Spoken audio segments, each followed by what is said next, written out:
जब भगवान शिव सृष्टि के स्वामी हैं तो क्यों वे अपने माथे पर चिता की राख यानी कि भस्म लगाते हैं? क्या ये भस्म केवल नश्वरता का प्रतीक है या इसके पीछे उनकी पत्नी सती के विरह और अहंकार नाश का कोई गहरा अनसुना दार्शनिक रहस्य छिपा है?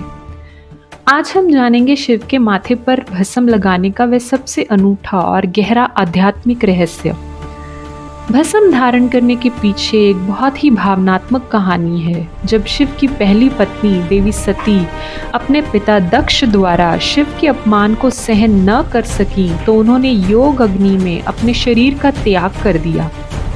सती के विरह से अत्यंत दुखी शिव ने उनके जलते हुए शरीर की राख को उठाकर अपने पूरे शरीर पर लगा दिया। ये दर्शाता है कि शिव के लिए सती का शरीर नश्वर हो सकता है, लेकिन उनका प्रेम और स्मृति अमर है। भस्म शिव के लिए शाश्वत प्रेम का भी प्रतीक बन गई। राख उस चीज का प्रतीक है जो अग्नि में जलकर शुद्ध हो चुकी है और अब नष्ट नहीं हो सकती।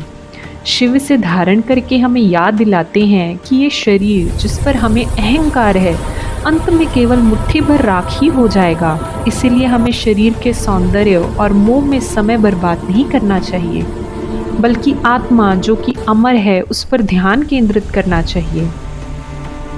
शिव के माथे पर लगी भस्म की 3 रेखाएं जिन्हें त्रिपुंड कहते हैं केवल एक चिन्ह नहीं है, बल्कि ये ब्रह्मांड के तीनों मुख्य बलों को दर्शाती हैं जिन पर शिव का नियंत्रण है।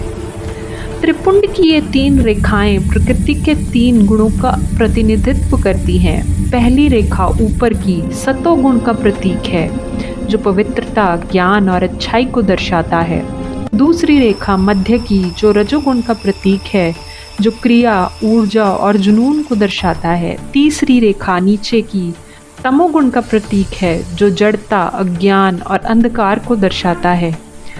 शिव इन 3 गुणों को भस्म करके ये संदेश देते हैं कि वे संसार की माया से ऊपर हैं और उन्होंने गुणों के बंधन को जला दिया है। शिव ने इन सभी शक्तियों को नियंत्रित कर लिया है, इसीलिए वे महादेव कहलाते हैं।